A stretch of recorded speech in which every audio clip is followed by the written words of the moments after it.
Hey kids, boy am I rusty. Haven't picked up a guitar in probably, at least over a year. Been spending all my time running, haven't been doing any guitar playing. So today, before I start reading Sarny to you, I wanted to talk to you a little bit about the theme for today's chapter.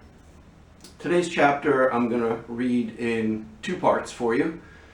But the first part is really, I think, focusing on the idea of talent, and I don't mean talent from the perspective of being really necessarily the best at something or in a competitive way like that. I mean, I'm thinking more along the lines of talent insofar as pursuing interests, usually things that turn out to be our hobbies, our avocations, and they develop into passions that we possess.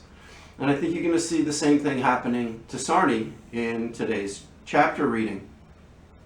So at your age right now, it's such a wonderful time of life because you're exploring so many different things. You're deciding whether you are good at sports, or maybe it's going to be art, or maybe it's going to be music, whatever. There's so many different things that can be of interest to us, and we all have our different innate abilities, right?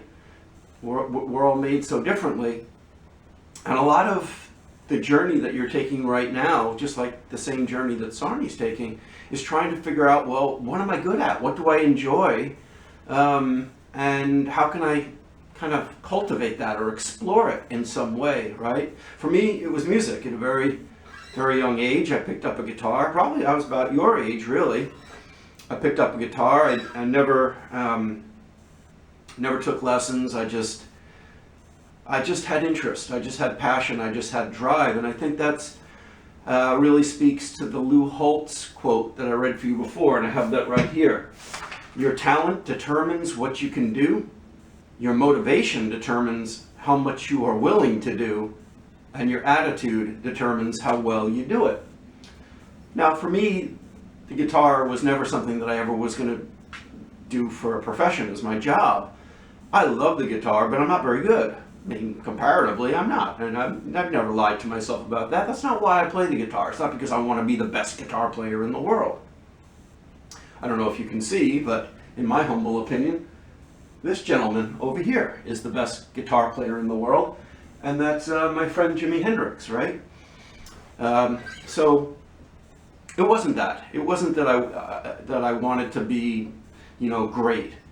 It was an activity that made me a better person every time I did it, and I could feel that, and it made me feel really good about myself. And it was also an instrument of my self-esteem. It made me feel proud and accomplished. These are feelings I think we can all relate to, and I think you're going to see that Sarny's going to be able to relate to that as well. In fact, I would have to say that I say I've never had a lesson, but some of my greatest influences have been students over the years, and I've worked with a lot of students in a project we used to call the Lightstream Project, which was me really creating music with my students. And I've had some real high points, some performances, rehearsals, and things like that, and I just want to share with you the most joy I've ever felt exploring a talent and doing that with a student. I worked on it with this student who's incredibly talented. I'm not going to mention the student's name, but she was an incredible singer. I think she still is, operatic singer. And we performed a song by Fleetwood Mac called Landslide in our high school auditorium, and it was for a cabaret, some sort of a fundraiser that the kids were doing, and it was extraordinary. And I'd like to share that moment where I hit a peak of exploring my talent in front of an entire Manhasset audience.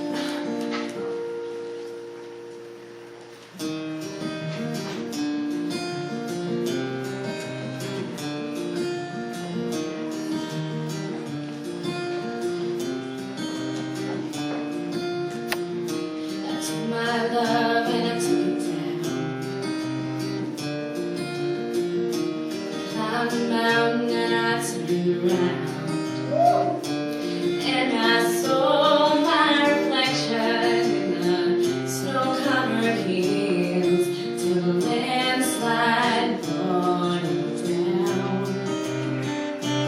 Oh, mirror in the sky, what is love? Can the child within my heart rise above? Can I sail through the changing ocean tides? Can I handle the seasons of my life? I don't know.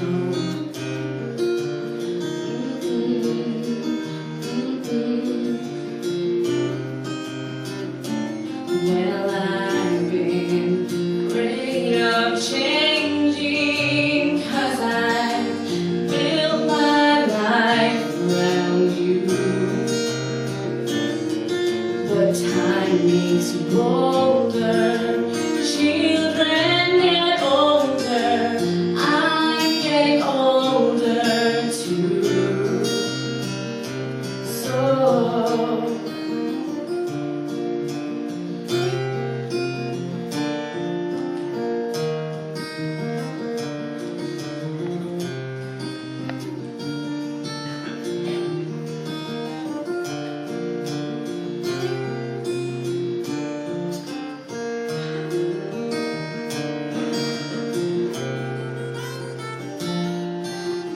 I've been afraid of changing, 'cause I built my life around you. But time makes you older, children get older, I'm getting older too. Well, I'm getting older too. So take this love and take it down. Oh, and if you climb a mountain and you turn around, and if you see my reflection in the Wow, every time I see that, it brings back such amazing memories. Just one of those perfect moments in life that, we're so blessed to have and remember, and I draw on that a lot of times for inspiration, even with some of my other passions that I pursue and talents that I pursue, including running. I kind of remember moments like that. Some of you might have noticed this is actually the guitar I was playing on stage. It's a sentimental friend, So today in chapter 15, as we continue our journey with Sarny, I think Sarny's going to begin a process of discovery. We know she has a job and she's working for Miss Laura and she's really happily employed, but she also has talent and she has passions. But like maybe some of you at your young age, Sarny doesn't know what that means or how she can explore some of those talents or what they might even consist of, and she's going to get a little bit of help from her family. So I'm going to move now back to the porch. This is my guest bedroom where I do a lot of music recording and things like that in here when I don't have guests. So I'll move back to the porch and let's read chapter 15 together, okay, kids? Hey, and I hope some of you noticed my cat in the hat tie. Come on, this is like high fashion here, kids. This is Mr. K taking it up a notch. Yeah, okay, very good. All right, see you in a bit, kids. Come on, Jimmy. You're gonna read Sarny to all the kids? And you're sleeping right on top of the book. Come on, you can do it. Open the book for the kids. Start. Oh, yeah, there you go. Start reading. Come on.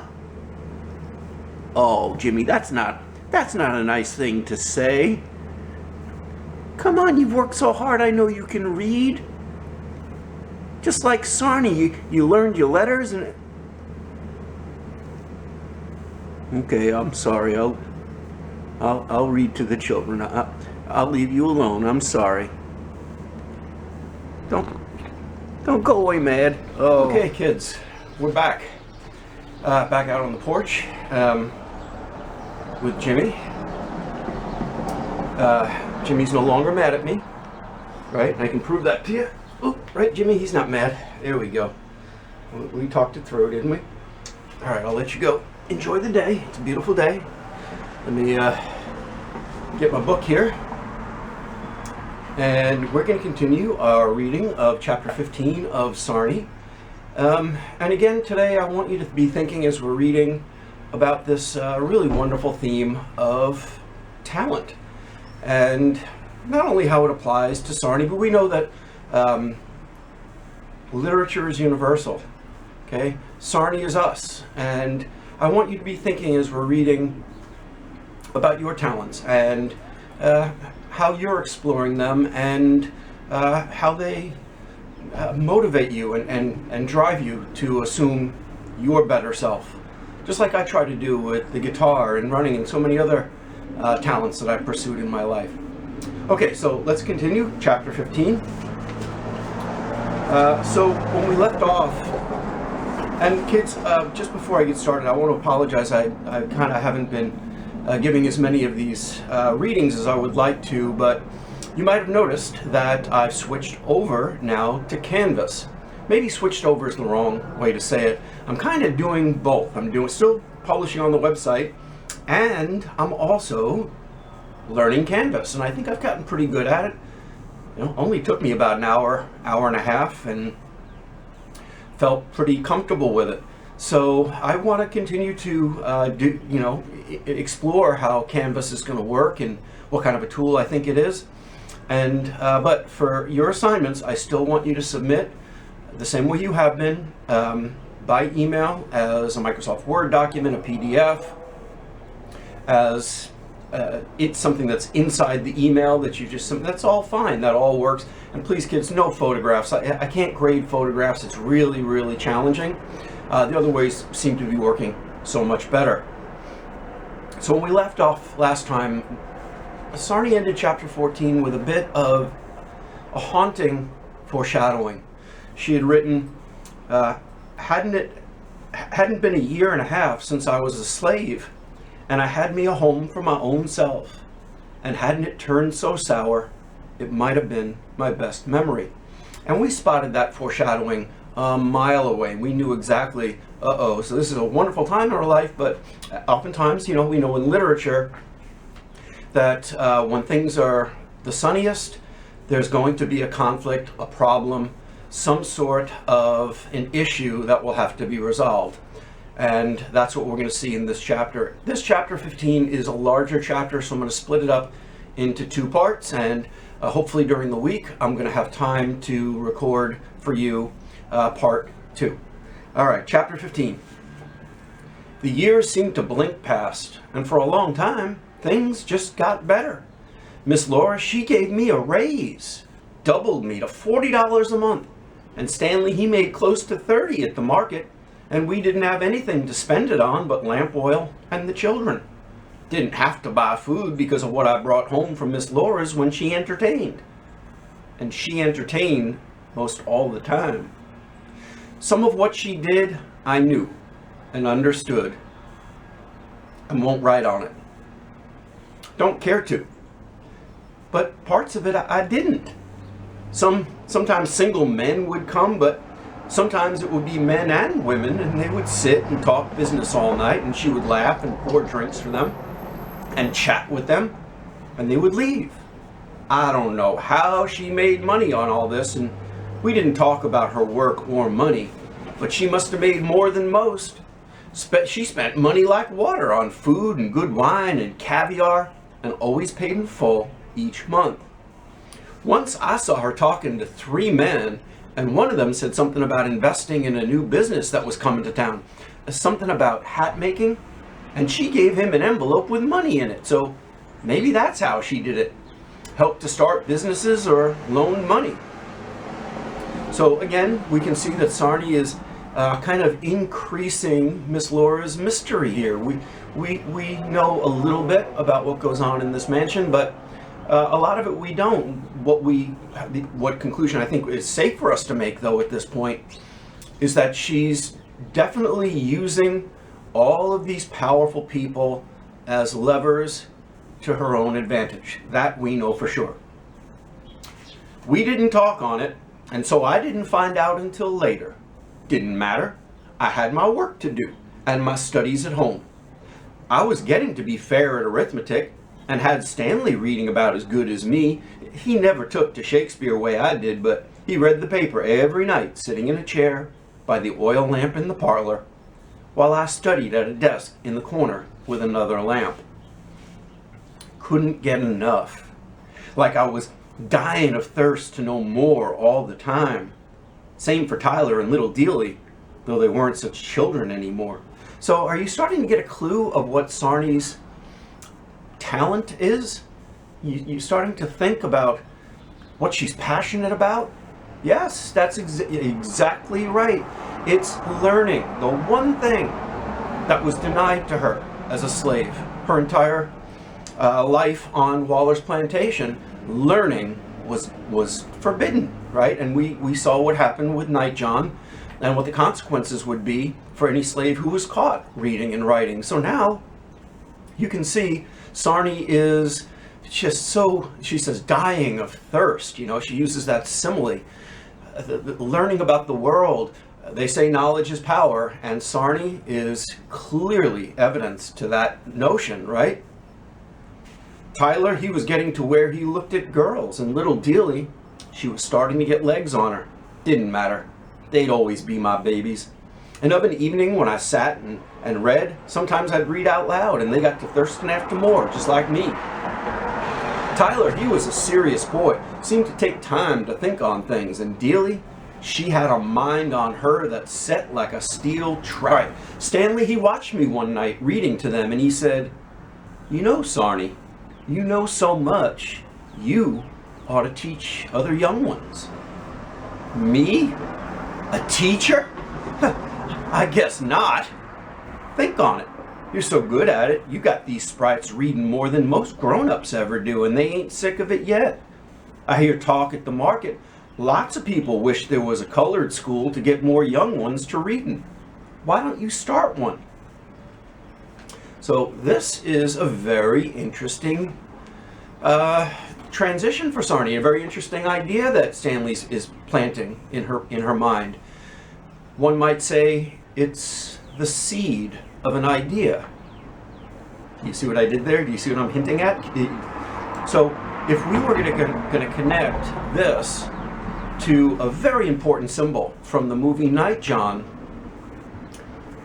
where would the connection be between Sarny now starting to entertain the idea of teaching and Nightjohn? Yes, yes, yes. Oh, you kids are sharp today. Yeah, the Nightjohn's garden, right? The seeds that he planted. I worked all day for a man that I can't stand, and before I go to bed, I'm going to work a row for myself. And we watched in that movie how that garden, it started getting bigger and bigger.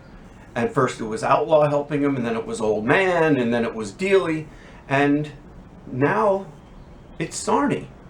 This is Nightjohn's legacy. He knew what the key to freedom for all truly free people is. It's education.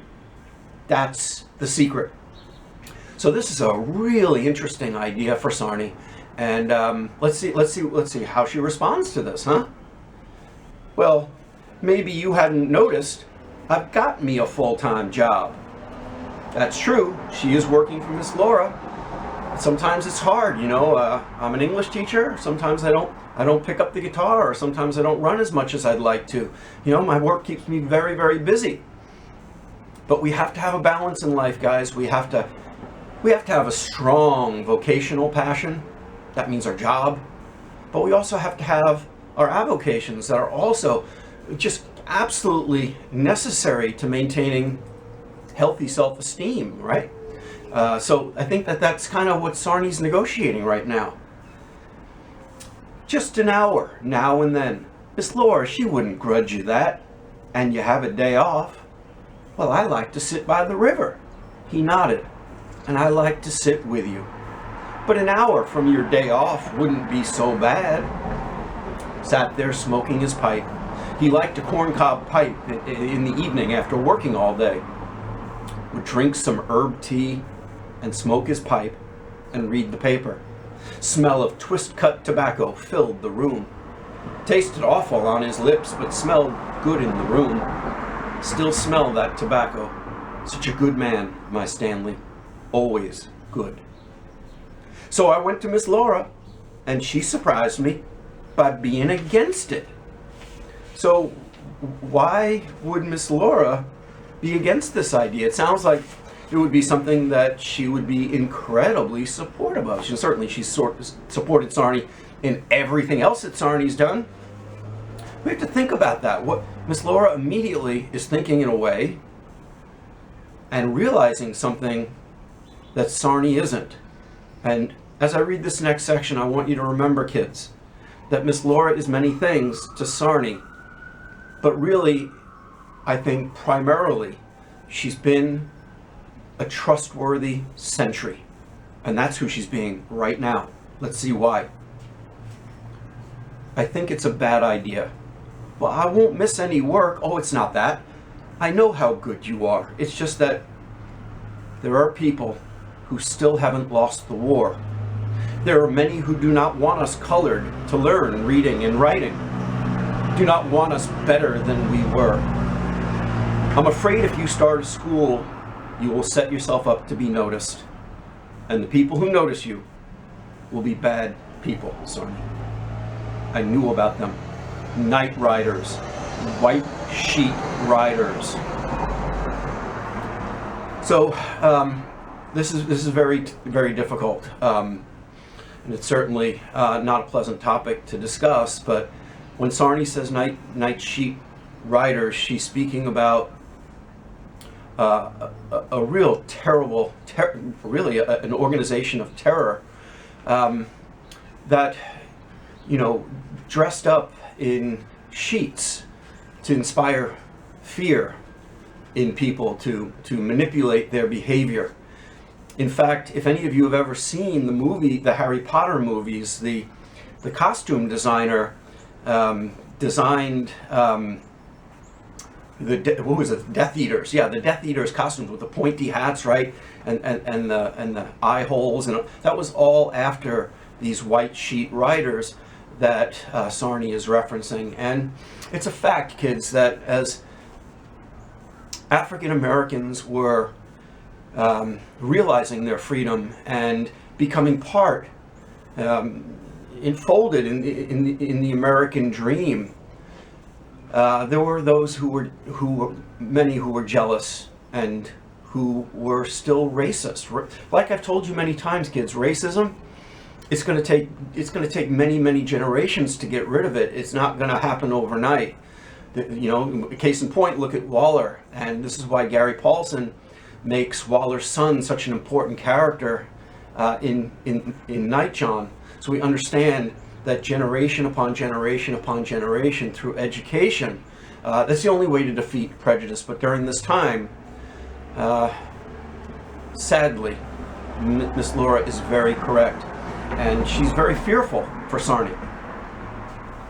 Sarny, they're hurting people, shooting and stringing people up. Anybody they think is getting out ahead, they notice, and they might do bad things to you. I thought on it, and then shook my head. Listen to you. Wasn't that long ago I was in the quarters and man could sell me or whatever. Then there was the war, and people died and set us free. We can't turn that around now and let a little thing like fear put us back. Gotta keep going. Sarny's attitude is admirable, it's courageous, but then again, Sarny isn't nearly as familiar with the enemy that she's going to be facing that Miss Laura is. But certainly I think we would all agree that Sarny is right. Fear is not necessarily the best motivation for her or for any of us really in life, though it is a very important consideration, isn't it? Okay. She studied on me for a long time, must have been a minute, and then she nodded slow, head up once, down once. There can be no other way for you. She sighed. Well, that's it then. I'll do all I can to help you. And she did. Found an old small house down in the section by the river and bought it flat out to make a school.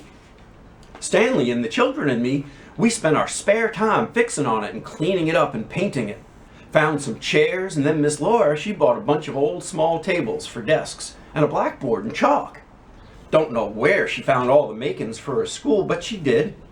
Wagon would come with tables, wagon would come with blackboard, wagon would come with chairs. Miss Laura, she just knew how to get things done, and I set to work teaching. Taught 3 days a week, 1 hour in the evening each day, and 2 hours on Monday, my day off. At first, nobody came. Then Stanley, he told it around the market that we were ready. And after that, we didn't have the room. Tyler and little Dealey, they helped, and Stanley when he could, but even so, sometimes I thought we had started a flood we couldn't stop. Near everybody wanted to learn to read, and it wasn't just children neither. About the second week, I came to teach after working at Miss Laura's, and there was a crowd of people waiting by the door, and I thought, wonder what they want, all standing there. Must have been 20 or 30 of them. Wanted to learn. So I set into teaching. Didn't know how at first, but Miss Laura, she found me some books on it. And I had helped Night John back on the plantation and remembered on that. Taught them letters. Taught them to make the sound and the letter at the same time. And when some got to getting it faster than others, I did the same as Night John with me and turned them to teaching each other.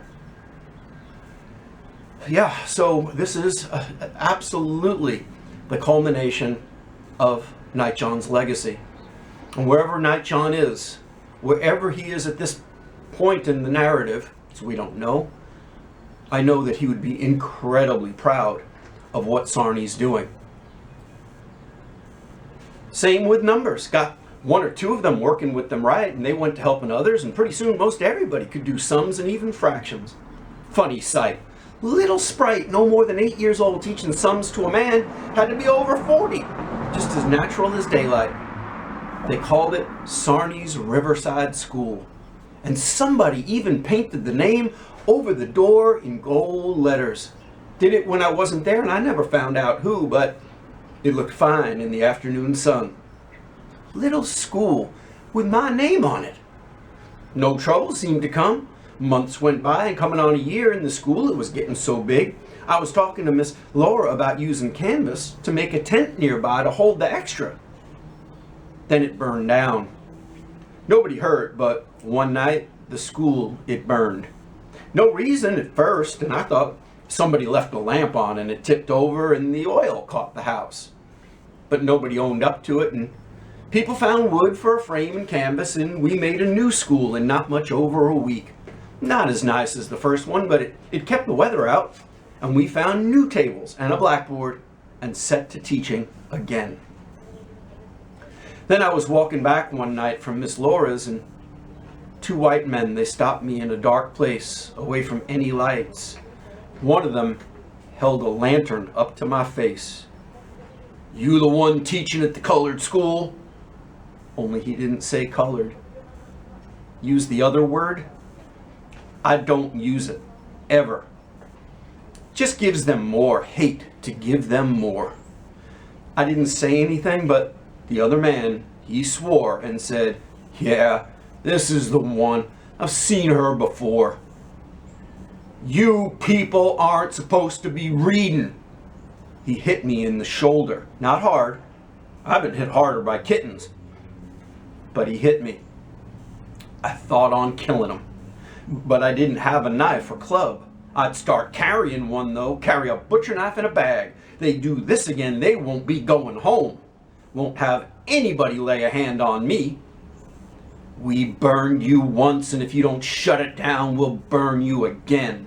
And maybe we'll throw you in the fire when we do it. You understand? Still didn't talk.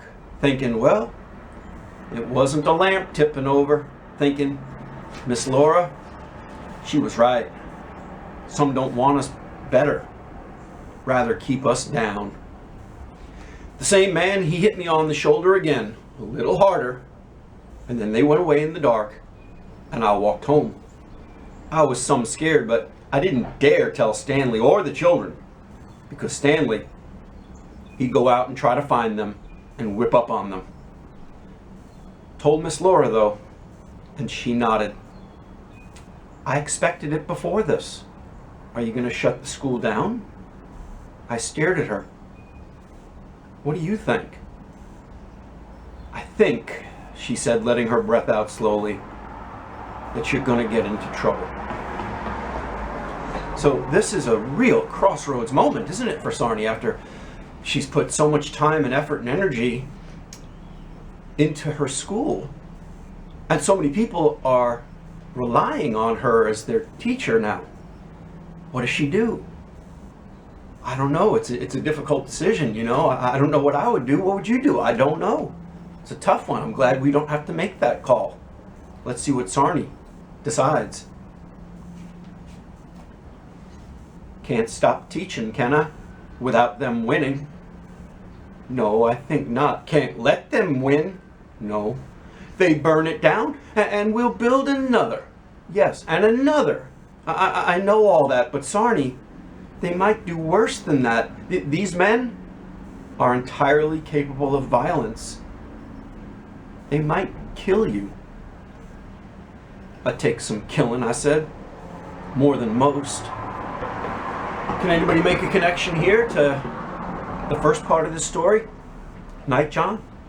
Who else do we know who was willing to risk his life for this ideal? That there are things in our lives that have more meaning, Nightjohn said, than his own life. Yeah, of course, Nightjohn. I think I just gave it away a little bit there. But I think you knew before I even said, right? Of course you did. Of course you did. And Miss Laura says, how did I know you would say that? She shook her head. Well, as I said before, I'll help all I can, but I cannot control what those men do. I've tried, but I don't have any contacts who can reach them. Well, there's so many of us now in the school, children, and grown up, that they wouldn't dare do anything to any one of us. We'll be all right. I know you think that, but I fear for you, Sarny. I fear for you. Clearly, Sarny is not making Miss Laura's job of being a good sentry easy. These are some very difficult decisions that are being made, and it reflects such a challenging and tumultuous time in American history. And courage seems to be a very key word, doesn't it? But, you know, by the end of today's chapter reading, I think you can see that Sarny has found her talent. This is something that she didn't even know she possessed, and certainly wouldn't have been allowed to explore it and cultivate it back on Waller's plantation. And now here she is, the teacher at Sarny's Riverside School. And I guess my question to you is, as I leave this chapter, between this chapter and the middle of this chapter when we finish part 2, hopefully a little bit later in the week, my challenge to you is to kind of think about this question. What are your talents? What are the things so far after your 12, 13 years of life that you've been exploring, that you feel passionate about, that you're eager to work hard at? Maybe not as a job necessarily, maybe it might be a job, I don't know. But in life, we have these skills, and we can't ignore them. We have to embrace them, and we have to be loyal to them, right? And that means we have to put the work in. That means we have to be disciplined, we have to be focused, and we have to see where they lead. And the answer to those questions is a life journey. and it's an extraordinary journey. Believe me, I can tell you. Anyway, kids, as always, as I always say, please be safe, be well, and of course, say I love you to mom and dad and your siblings and your other family members. It means so much, particularly now that we all say that to each other. We let people know how much we care about them, and be very proud of our amazing Manhasset community and what we've been able to accomplish together. And that being said, kids, as always, I say no handshakes, but everybody, we can dab.